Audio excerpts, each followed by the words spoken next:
বিএনপির ৬০ লক্ষের অধিক নেতাকর্মীর বিরুদ্ধে মিথ্যা মামলা দিয়ে তাদেরকে যে হয়রানি করা হয়েছে, এই লোকগুলোর কম্পেনসেশন কে দেবে? রাষ্ট্রকে এগুলোর কম্পেনসেশন দেবে? তাদের সম্বন্ধে তো কোনো কথা শুনতে পাচ্ছি না। গণতন্ত্রের আন্দোলনের যারা মূল ভিত্তিটা সৃষ্টি করেছে স্বৈরাচারের বিরুদ্ধে গত ১৫ বছর ধরে, তাদের কি হবে?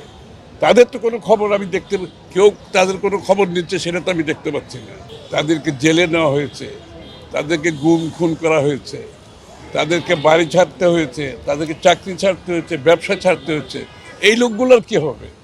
বিগত দিনে যারা এই আন্দোলনকে আজকে যে জায়গায় নিয়ে এসেছিল, স্বৈরাচারের পতন ঘটিয়েছে, ১৫-১৬ বছর ধরে যারা ত্যাগ স্বীকার করেছে, সব কিছু হারিয়েছে, তাদের কম্পেনসেশনের জন্য আমি কিছু দেখতে পাচ্ছি না। মামলা তো অফুরন্ত।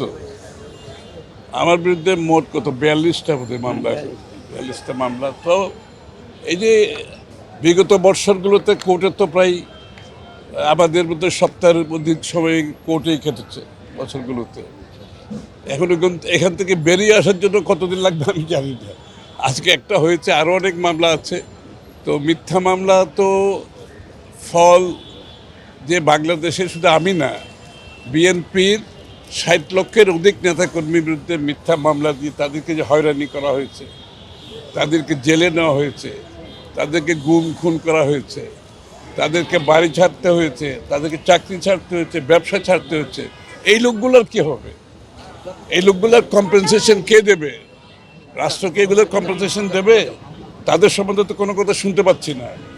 গণতন্ত্রের আন্দোলনের যারা মূল ভিত্তিটা সৃষ্টি করেছে স্বৈরাচারের বিরুদ্ধে গত ১৫ বছর ধরে, তাদের কি হবে? তাদের তো কোনো খবর আমি দেখতে, কেউ তাদের কোনো খবর নিচ্ছে সেটা তো আমি দেখতে পাচ্ছি না। এখন Mr. Noodle, amazing taste. বিগত দিনে যারা এই আন্দোলনকে আজকে যে জায়গায় নিয়ে এসেছিল, স্বৈরাচারের পতন ঘটিয়েছে, ১৫-১৬ বছর ধরে যারা ত্যাগ স্বীকার করেছে, সব কিছু হারিয়েছে, তাদের কম্পেনসেশনের জন্য আমি কিছু দেখতে পাচ্ছি না। আমার মনে হয় এই বিষয়টা আমাদের সকলের ভাবা দরকার। মুক্ত বিচার বিভাগ, স্বাধীন বিচার বিভাগ, যেটার জন্য আমরা লড়েছি ১৫-১৬ বছর ধরে, যে বিচারের নামে যে প্রহসনের মাধ্যমে লক্ষ লক্ষ মানুষের যে আজকে তাদের সব কিছু নিঃস্ব হয়ে গেছে, জীবনও হারিয়েছে, জেলে চিকিৎসার অভাবে মারা গেছে, পুলিশের কাস্টডিতে মারা গেছে। তো এইটার কম্পেনসেশন কে দেবে? গত ১৪-১৫ বছর ধরে এটা চলেছে।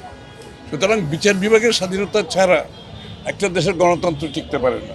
বিচার বিভাগের স্বাধীন সেক্রেটারিয়েটের জন্য, সচিবালয়ের জন্য এটা বিএনপির প্রপোজাল, এবং বিএনপির প্রপোজালটাকে আমরা আগামী দিনে এখনও যদি বাস্তবায়ন না হয়, আমাদের সময় আমরা বাস্তবায়ন করব, অবশ্যই করব।